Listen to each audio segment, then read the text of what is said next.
Hello and welcome. I'm David Beard, contributing editor for Daily Kos Elections. And I'm David Neer, political director of Daily Kos. We have a special episode today. We are celebrating the 20th anniversary of Daily Kos, which was founded all the way back in 2002 by Marcos Melitsas. We are going to be taking a retrospective look at some of the greatest moments in Daily Kos Elections history to celebrate this milestone. And we'll be joined by longtime contributing editor James Lambert for this walk down memory lane. But before we dive into this blast from the past, we have a whole bunch of primaries that took place on Tuesday night that we would like to recap. Great, let's go ahead and get started.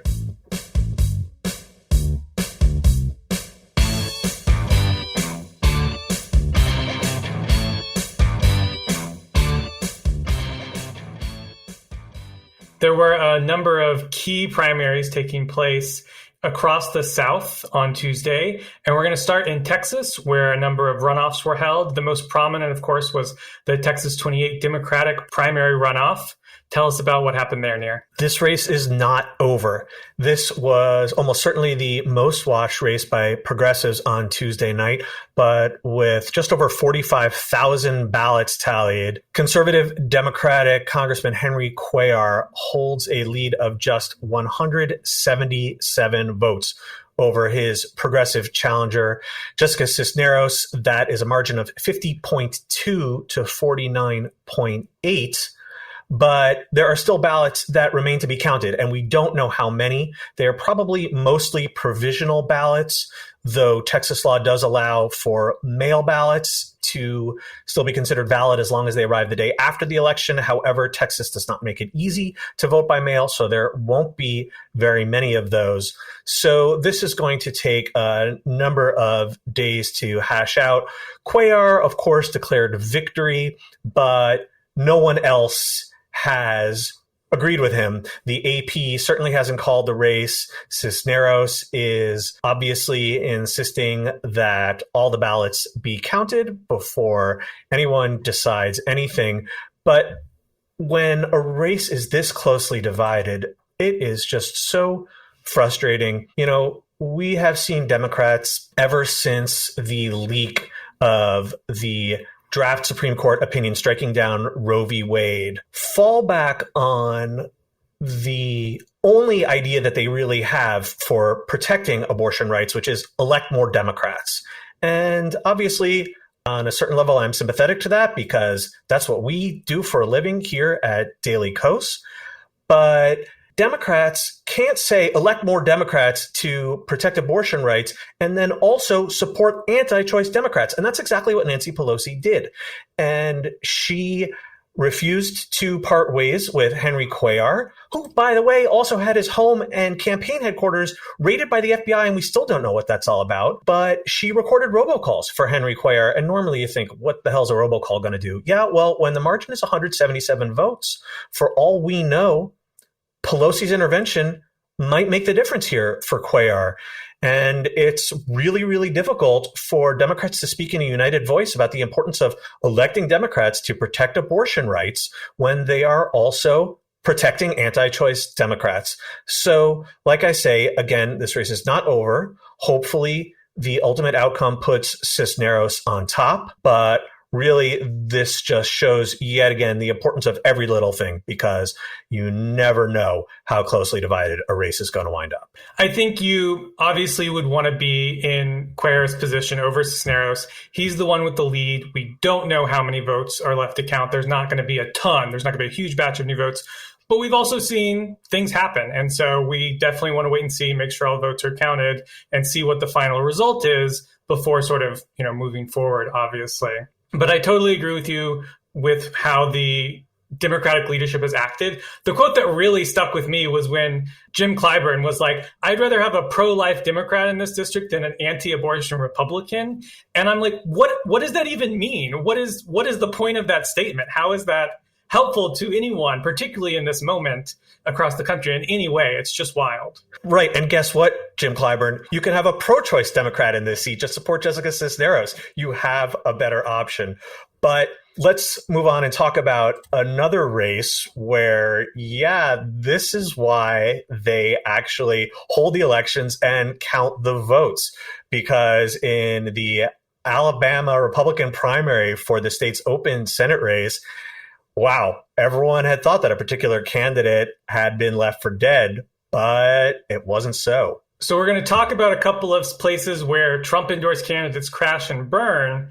But in Alabama Senate, we're going to talk about a candidate who Trump ran away from, Mo Brooks, unendorsed, who actually did unexpectedly well and made it into the runoff. So in the Alabama Senate Republican primary, former Business Council of Alabama head Katie Britt took first place with 45% of the vote. She's been very strongly supported by retiring Senator Richard Shelby, and obviously nearly made the 50% mark to avoid the runoff, but did not. So there will be a runoff June 21st. And her opponent in that June 21st runoff will be Mo Brooks, the candidate that Trump ran away from and who looked like he was totally dead and buried, and came out afterwards and started talking about how Trump had asked him to do these bad things and sort of having this weird truth teller moment after Trump left him, which, is not exactly a profile in courage, but it seemed to help his campaign in some way. And he rebounded from the lows and ended up with about 29% of the vote.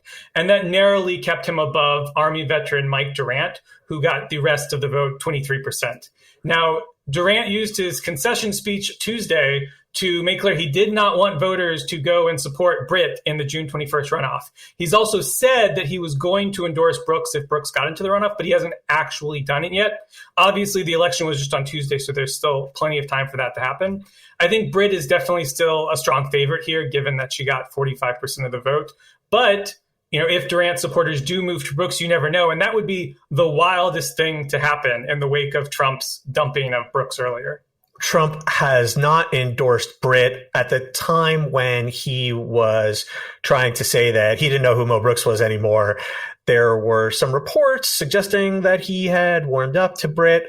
Obviously, if he does jump in, that could also affect the calculus. But really, this is a remarkable Lazarus effect from Mo Brooks. And Britt was at 45% in round one. But this one feels surprisingly fluid to me. Yeah, 45% isn't 50, and we've seen it happen before. So it's definitely something to keep an eye on. I wouldn't be surprised if Trump stays very far away from this race, given what happened in a neighboring state, Georgia, where a number of his endorsed candidates just got slaughtered, for lack of a better term. In the governor's race on the Republican side in the primary, Governor Brian Kemp had a landslide victory, 74% to 22% over former Senator David Perdue, who Trump had basically recruited and pushed into the race and single-handedly turned this into a race. It wasn't really much of a race at all because Kemp just destroyed him by such a massive margin. But the more interesting race was the Secretary of State's race on the Republican side, where incumbent Brad Raffensperger refused to go along with Trump's 2020 attempt to steal the election, to find the votes supposedly that Trump needed to win Georgia in 2020. And so Trump has been on the warpath against Raffensperger basically since that day.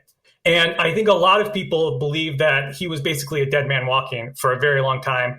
Representative Jody Hice got into the race and was endorsed by Trump, but could not even force the incumbent into a runoff.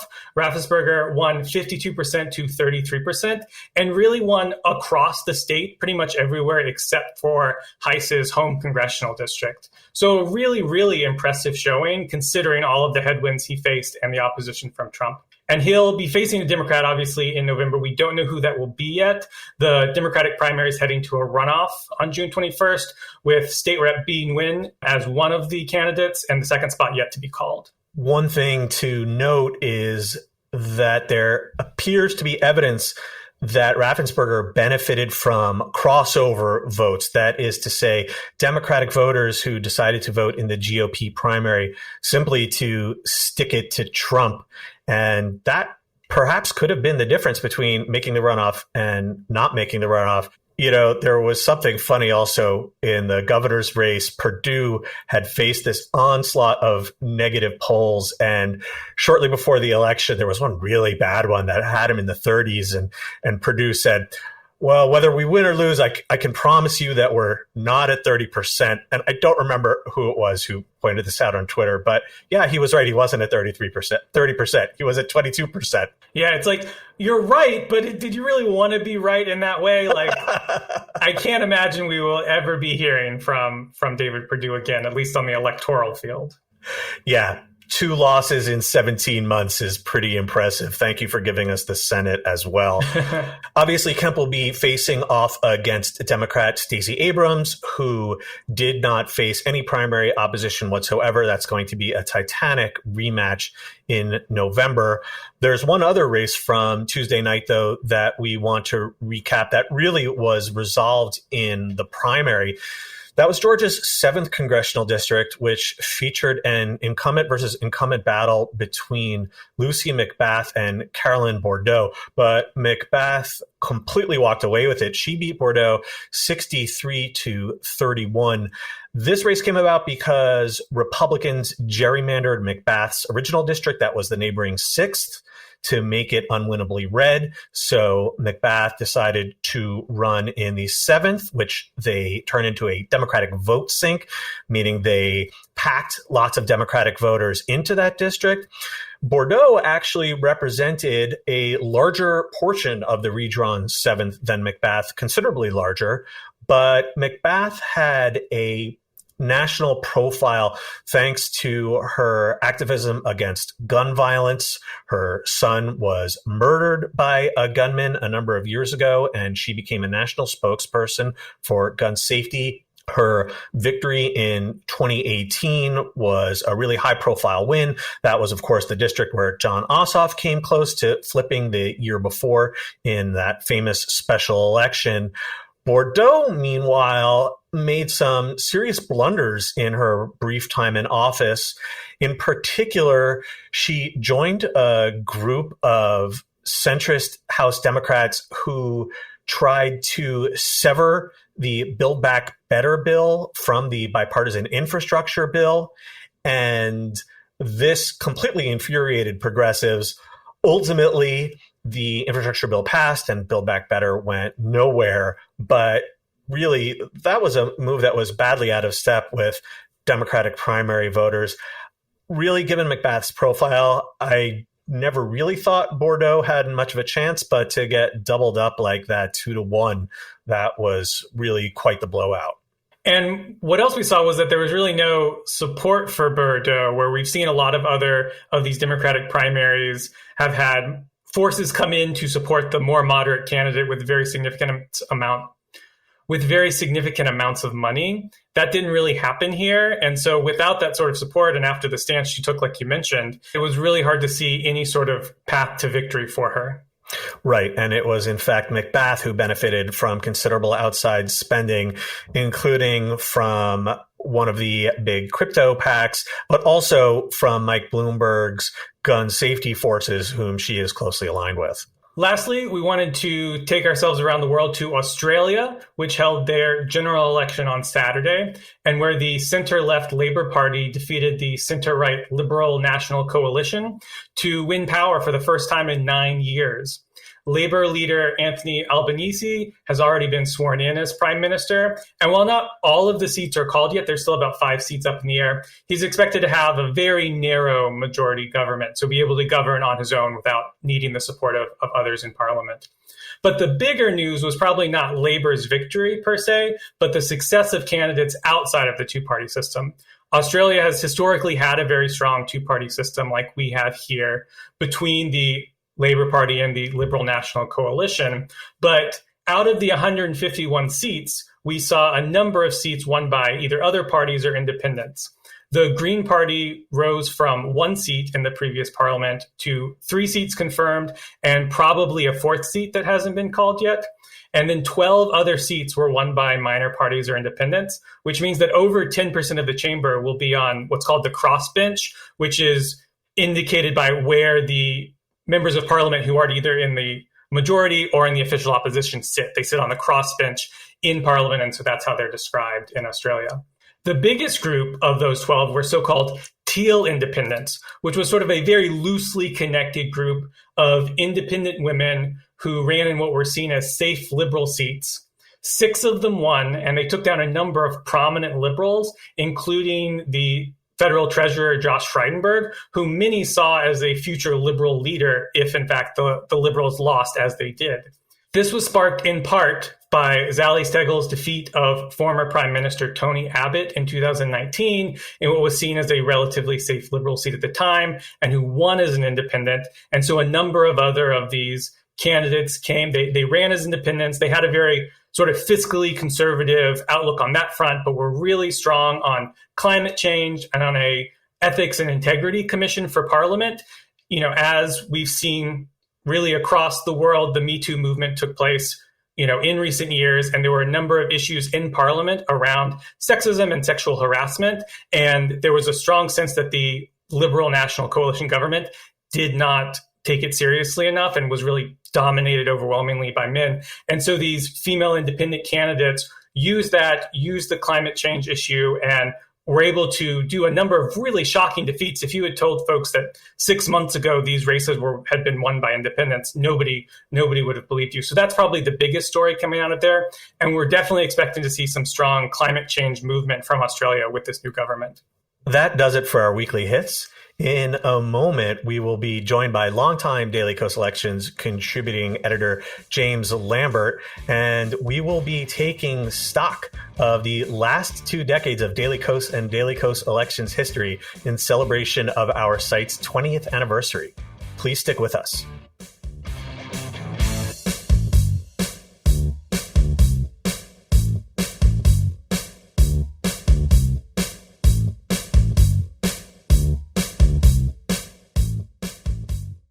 On May 26, 2002, Marcos Melissas founded Daily Kos, which has become the largest online progressive community in the country, and we are thrilled to be celebrating our 20th anniversary. We are taking a retrospective look back at the history of Daily Kos Elections, and joining us is longtime contributing editor James Lambert. James, thank you for joining us. Thank you so much for having me. So, James, you got your start at the predecessor site of Daily Kos Elections, which was called the Swing State Project. It's almost as old. It was founded almost 19 years ago. But tell us how you got involved with SSP. So I really was attracted to Swing State Project as a reader, first and foremost. I was promoted from the comments section, which is, I think, pretty rare. I was just writing comments, and I think that you found my comments to be good enough to merit more of a feature role. And really, when I first started getting notice of Swing State Project was from your writing on Daily Kos in early 2005, when you began writing. I think specifically the Ohio 2nd House race was really what captivated me as a reader, and then eventually to become a writer for the site. And I don't know if you wanted to get into that now or later. Why don't we take it all right now? So, quite a few actually folks have moved up from the comments to, shall we say, the front page. But you were definitely the first. And I remembered, I liked your comments. I thought that you seemed very astute and level-headed. And I sent you an email, I remember this very, very well, asking if you were interested in writing for this site, not just commenting on this site. And you had a response that was very unexpected.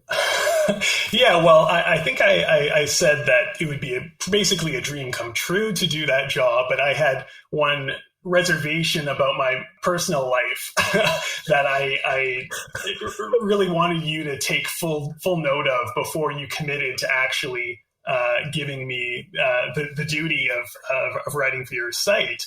And I think I kept it pretty vague in that initial email.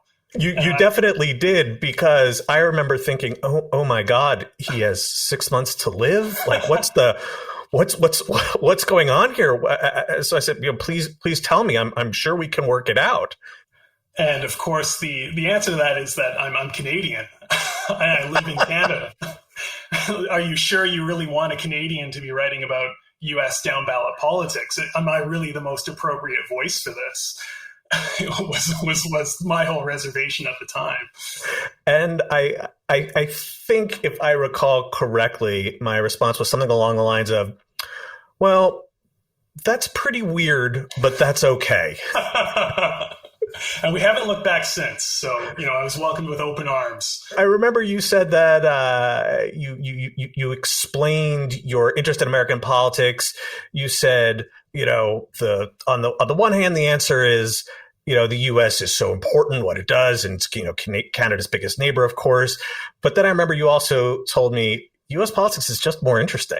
Yeah, that was exactly it. And I just found the election. Well, first of all, there's just way more elections than there are in Canada. There's way more elected officials. The cycles of elections are much faster. In Canada, it's just every few years, and your ballot is really short, really simple. There's usually only one office you vote on at a time. Your federal races, your state level or provincial races, or your municipal races. There's really only one or two things that you're voting on at one time. So the concept of many elections to keep track of and many elections to follow was really exciting to me at that time. My personal feelings have kind of evolved since then. I think the system is kind of horrible, but it's great for election coverage and what we do. Great for the country, I'm not so sure. Yeah, precisely. I agree. I think we have too many elections and too many elected officials, but it really does keep us very busy, and it pays the bills. So you mentioned the Ohio second race back in 2005. So I just want to transport listeners back to there. George Bush had just won re-election narrowly over John Kerry. Republicans remained in control of the House and Senate. It was not a great time for liberals and progressives. It was very down, and up came this special election. So tell us what was going on there and how Daily Kos Elections, then Swing State Project, got involved. Yeah, and I think it's really important that you set the scene for kind of the national mood there in 2004, 2005. Because it's, we may have people listening to this podcast who maybe they were born back then. I don't know how young our listenership is at this point in time, but it was the politics of the year 2000, 2001, especially to 2004 were kind of bleak in its own way. I mean, they're kind of bleak right now in a very different way, I would say, but after the 9/11 attack, the national mood was very much focused on national security, terrorism at the forefront. George W. Bush was laying the groundwork for kind of a very much a nationalistic and patriotism oriented politics.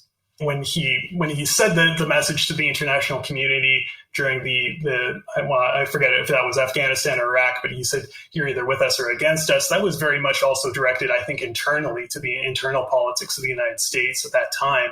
And Democrats at that time were very much afraid. It very much seemed to me that Democrats were very much afraid of their own shadow, very much afraid to challenge the president, very much afraid to be seen as anything other than supporting their commander-in-chief. And that was kind of a slow transition out of that. The 2004 campaign of John Kerry was very challenging in that respect because he was trying to take on Bush at that time, while I think still, maybe being a bit deferential or respectful to, the commander-in-chief in a sense. So 2005 presented an interesting opportunity in Ohio's second district. So yes, Democrats were shellacked in 2004 and the 2002 midterms.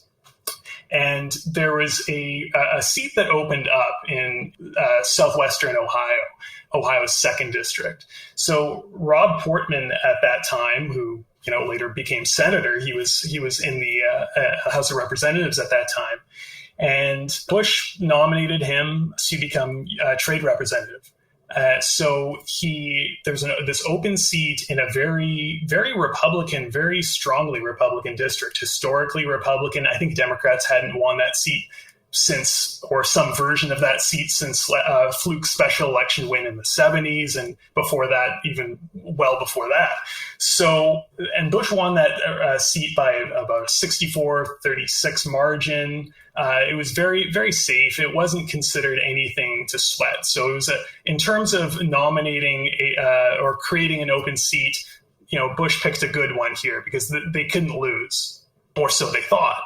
And I remember David Neer wrote under his then nom de guerre, David NYC, he wrote a post on Daily Kos called Ohio's 2nd District, Let's Take This Open Seat on a Trial Run. And I don't know, David, did you take a look at that old post? So I'm enjoying taking a look at it right now. It really is such a blast from the past.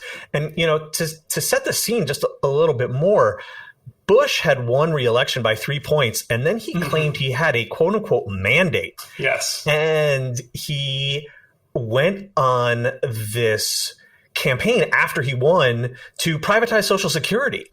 He really thought he could do anything and get away with anything. And I believe his quote was at that time after he won, I just earned myself some political capital and I'm going to spend it. Right. And he spent that quickly and badly and foolishly. So, all right, I put up this post suggesting we take a stab at this district that Bush had won by more than 30 points. But what was the reason? Why would progressives be interested in such an awful looking district on paper? Just because the opportunity was there, I suppose. You said that it's an opportunity to create a science lab, like to take this seat. There's nothing to lose. If we win, wow, fantastic. But if we lose, we can still even try out messages, target themes, see what we can do. And either in that post or in a follow-up post of yours that I read from that time, you hooked on the angle of, Republican culture of corruption at that time, which later became a very dominant theme in the 2006 midterms. And as we saw that year, it became an increasing scandal localized within Ohio politics as well. And so, of course, in any race, the candidates are just as important, not just as important, but also very important in these sorts of special elections. And we ended up with a very bad Republican candidate and a pretty good Democratic candidate. So tell us about those and how that factored in. Yeah, so the Republican primary in that year was an absolute bloodbath. I think it was pretty much, as I recall, mostly a three-way race. You had a conservative, old-school Reagan-era former representative named Bob McEwen who ran. You had the son of current Governor DeWine who was running, Pat DeWine, and now he exists as a state Supreme Court justice. So he has a life afterwards. He at that time was a Hamilton County commissioner. And there was a third candidate, a state representative named Gene Schmidt. And Gene Schmidt was had kind of an aggressive, almost angry, scowly type of politics that we saw. And McEwen and DeWine kind of clobbered each other. And it was an example of a candidate, in this case, Gene Schmidt, who kind of stuck through more or less unscathed in the primary.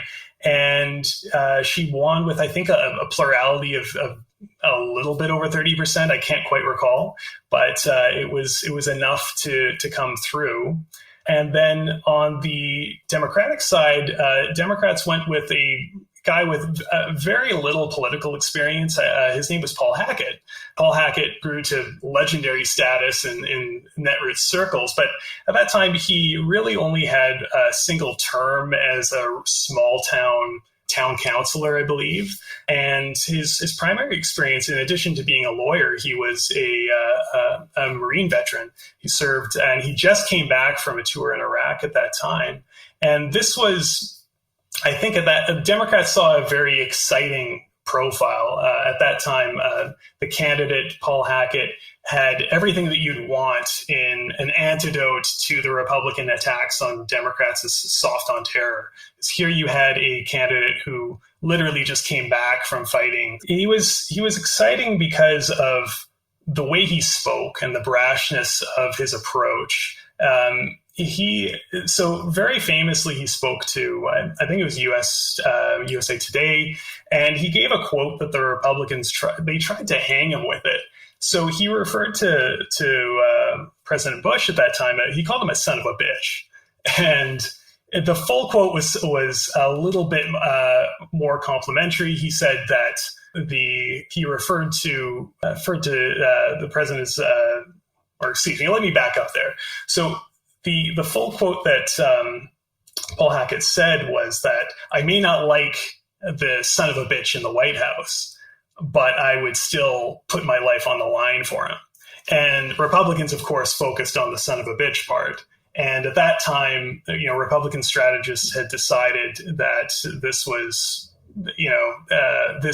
a fireable offense, or this was extremely out of the norm for that time.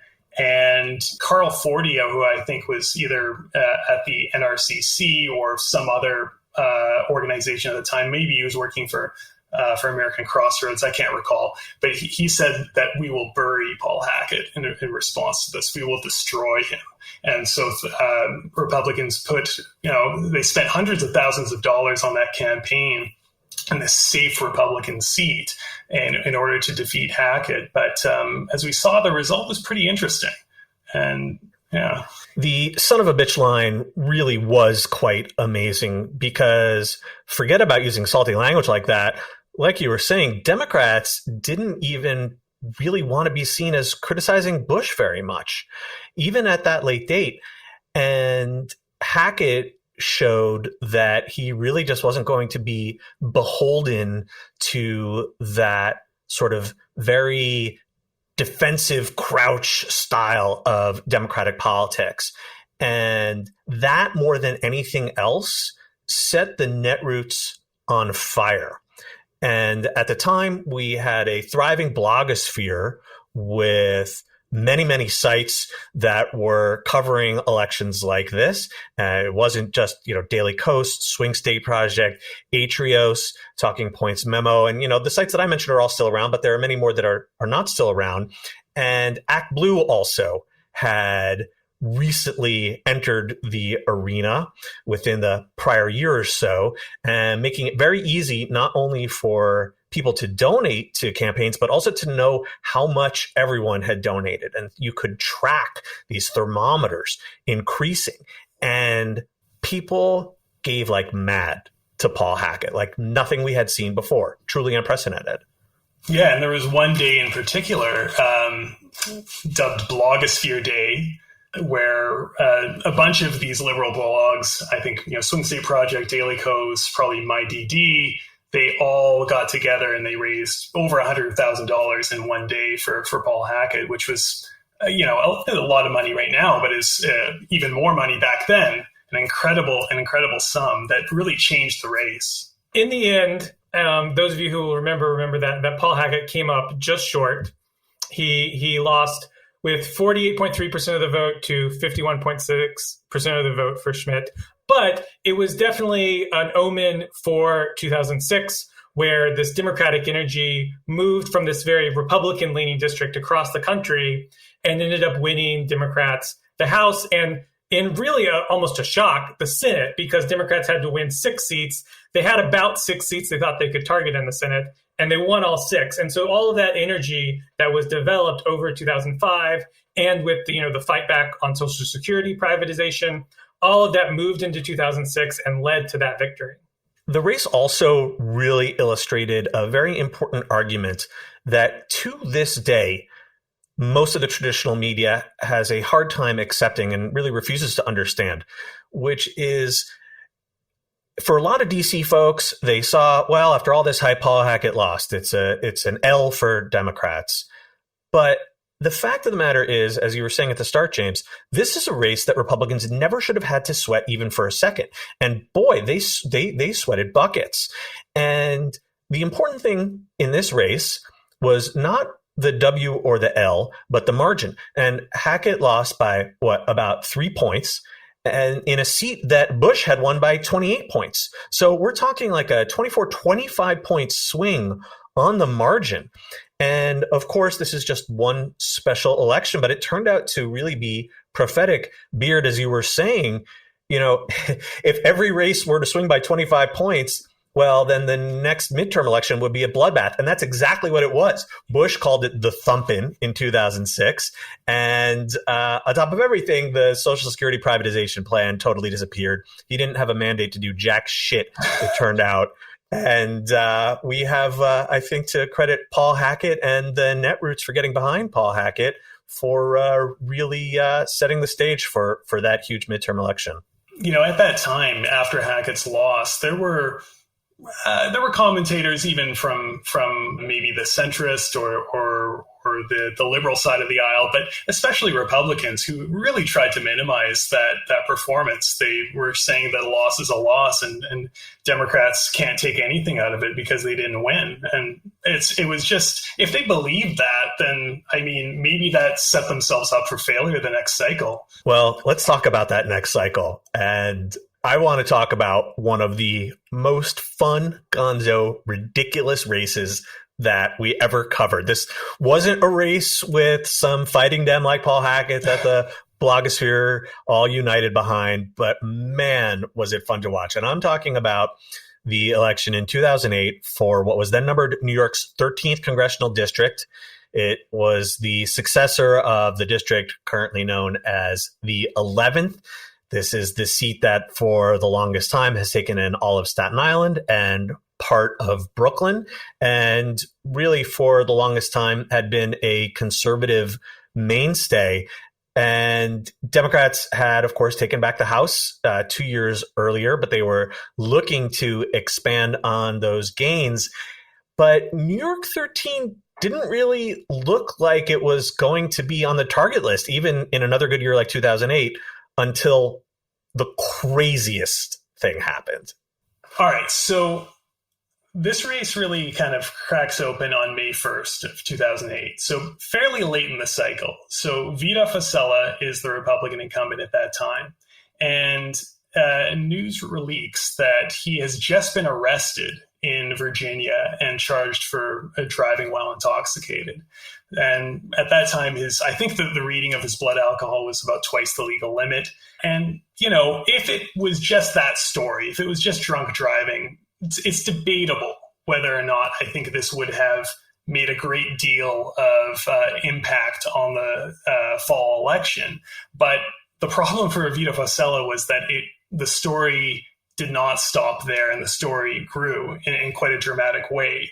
So just days later, May 6th, the New York Post writes a story where they get a hold of the police report that was written by the attending officers who arrested Congressman Fossella. So Fossella at that time had told police that he was rushing home to see his sick daughter and take her to the hospital. And after he was released, a woman, not his wife, not a staffer of his, rushes to the jail to pick him up. So the New York Post gets a copy of the police report, and they find out that Fossella had told the arresting officers that he was on his way to visit his sick daughter and take her to the hospital.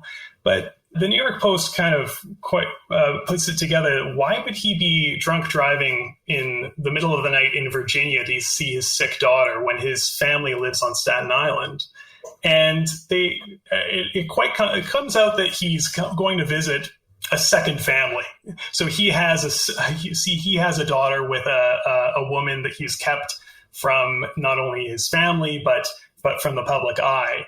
And the Post asks that at that time if that's the case, if he's visiting a love child essentially, and the campaign responds, that is a highly demeaning and inappropriate question that does not deserve an answer. But the answer to that question was yes, as it turns out.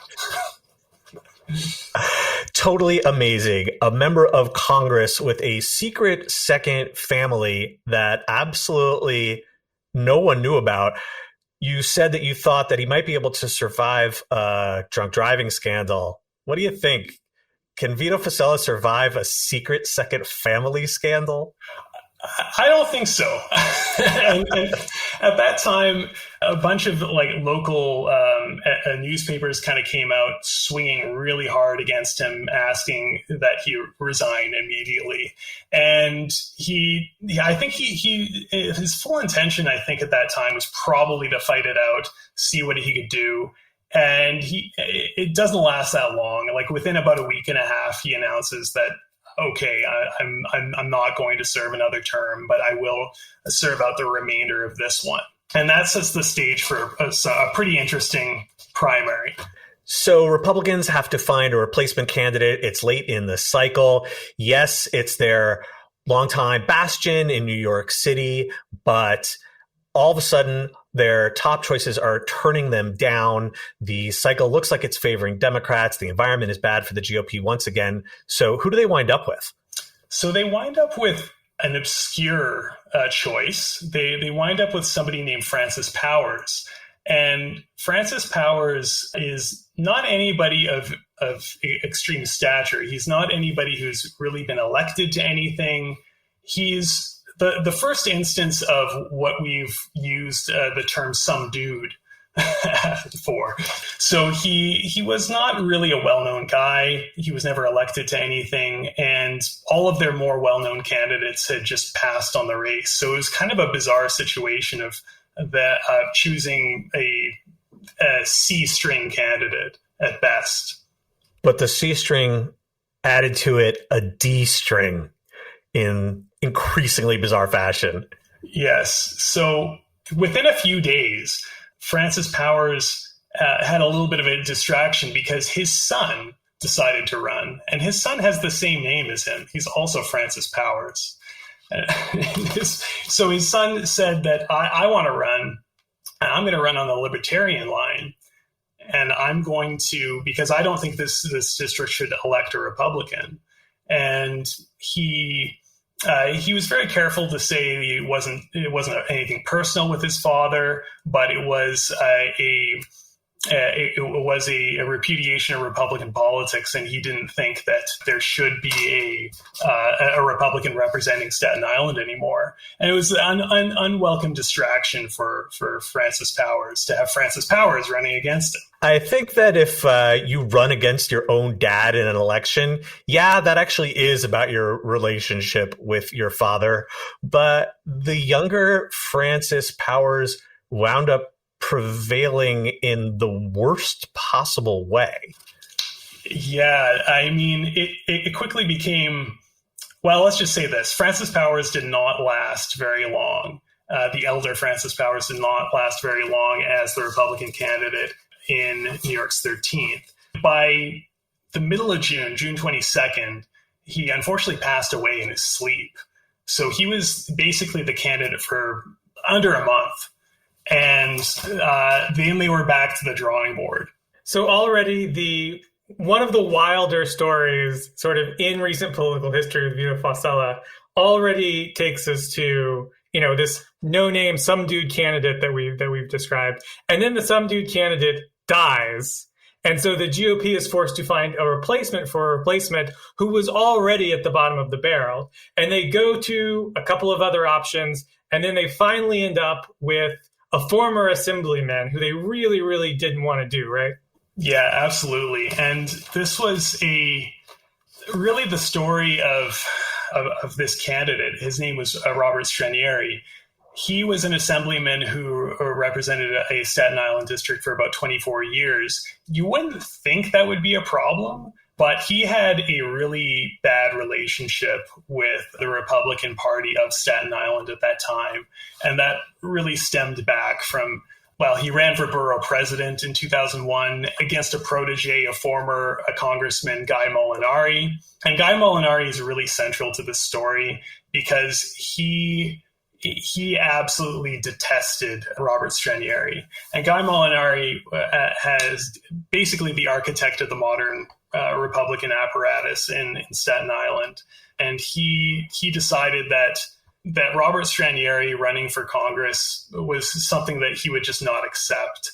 And he spent the summer and the fall basically talking to any media outlet who was willing to put a microphone in front of his face about how awful Robert Stranieri was. And it's a situation that you don't normally see. There's extreme bad blood between Stranieri and the local Republican Party that it was an utter disaster for them. So Stranieri ends up as the GOP nominee, despite practically no one wanting him to be the GOP nominee. And Democrats managed to bring in a last-minute candidate of their own, City Councilman Mike McMahon, who gives them a real sort of presence in the race. And as a result, when you would think, all along, like, are Republicans really going to lose the Staten Island seat? And after thing after thing after thing, it ends up they do. And it really wasn't close. No, I mean, McMahon won by a massive margin. He won over 60% of the vote, 61%, I believe, whereas Stranieri lagged behind at 33%. And this was, yes, a great year for Democrats, but it's important to remember that this seat was still competitive on the presidential level. McCain, I think, still won it by a point or less than a point. In any event, it was extremely competitive between Barack Obama and John McCain at that time. So you really have to wonder if the Republican apparatus didn't tear itself apart if Fossella just had simply a drunk driving scandal. Would they have been able to hold on? Or if they had a better candidate, would they have been able to hold on? If Fossella had only managed to have just one family, maybe? Yes. It's hard to keep it to just one family, as we've seen, but most people manage to. Yeah, this one was just an extraordinary debacle. The replacement for the replacement for the replacement, is that right? Was the candidate that the GOP wound up with. And really, I think, like you were saying, James, it was just a symbol of everything that went wrong for the GOP that cycle. And, as young bloggers at the time, it was a hell of a fun race to cover. So special elections really became one of the highlights of Swing State Project coverage throughout the years, and then as it turned into Daily Kos elections. And then in 2017, we sort of found ourselves back again in a similar situation as we did in 2005, in the wake of a really awful presidential election result, looking to where to go. And Nir, why don't you tell us about where we look to in 2017 for another special election? Yeah, we're talking about Georgia's 6th district, of course. And the thesis was the same as in Ohio's 2nd.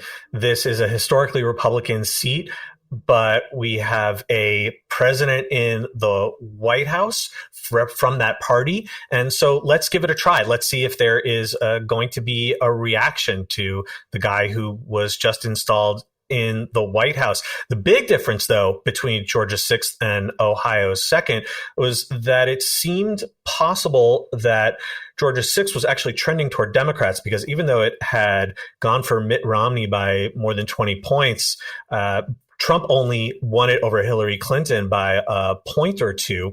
And this also pointed to a big change in the kind of stuff we were producing at Daily Kos elections. We moved over to Daily Kos in 2011. And at that point, we were producing our own presidential results by congressional district. So we knew exactly what had changed in Georgia's 6th. And we were looking at the field of candidates. We discovered John Ossoff, who had been endorsed by Congressman John Lewis. That was a really amazing seal of approval for this first-time candidate that no one had heard about. And Daily Kos jumped into the race. We endorsed Ossoff. We raised $400,000 for him in the first week after we endorsed him. We really helped put him on the national map, even made him a bit of a household name. One day during that special election, I was walking down the streets of New York City wearing an Ossoff t-shirt, and 2 different people accosted me and said, "Nice t-shirt." This was for a special election in Georgia, hundreds and hundreds of miles away. And Ossoff also wound up losing, like Paul Hackett, also by about 3 or 4 points. But I'll say the SSP/DKE thesis that you have to look at the margin and not the win-loss really carried the day. And with the Ossoff special, there were many, many other special elections taking place at that time, both for Congress and in particular for state legislatures, where Democrats were putting up margins that they had no business putting up in these super red districts, and even flipping some districts that Republicans had won by dozens of points in past years. And it proved to be prophetic because in 2018, much like in 2006, Democrats, of course, flipped the House of Representatives. And it turned out that if you monitor these margins in these special elections, it really can tell you something, especially if you take them in aggregate, about where things are headed. And so it was a really fantastic dovetail coming full circle a dozen years later, that the lessons that we learned when we were all just amateur bloggers starting out in the Paul Hackett race, we really brought them home to bear on the John Ossoff race. And of course, the John Ossoff race had a truly happy ending, which is that we now call him Senator Ossoff. And that has just been one of the most rewarding parts of my time doing this kind of work. And I feel absolutely blessed to have been part of Daily Kos for 20 years. I started commenting on the site's opening year, and to be on staff for the last 10 plus years, it really has just been a hell of a ride. And we've done some amazing things during that time. And I'm sure we'll continue to do it for many years to come. And personally, just on this 20th anniversary, I want to thank you, Nir, for bringing me in. I'm sure James feels similarly. You've built a great community sort of within Daily Kos, and we really, really enjoy doing all the work that we do here. If you've enjoyed our retrospective this week, make sure to check in next week where we're re-airing an episode we did earlier this year with Marcos, talking about the history of Daily Kos and the philosophy of Daily Kos elections. So that'll be up again on our podcast feed next week. So check that out. James, thank you so much for joining us. This has been a great walk down memory lane. That was a lot of fun, guys. Thank you so much. Thanks, guys. That's all from us this week. Thanks to James Lambert for joining us. The Downballot comes out every Thursday, everywhere you listen to podcasts. You can reach us by email at thedownballot@dailykos.com. If you haven't already, please like and subscribe to the Downballot and leave us a 5-star rating and review. Thanks to our producer, Kara Zelaya, and editor, Tim Einenkel. We'll be taking off next week for Memorial Day, but please join us in 2 weeks for a new episode.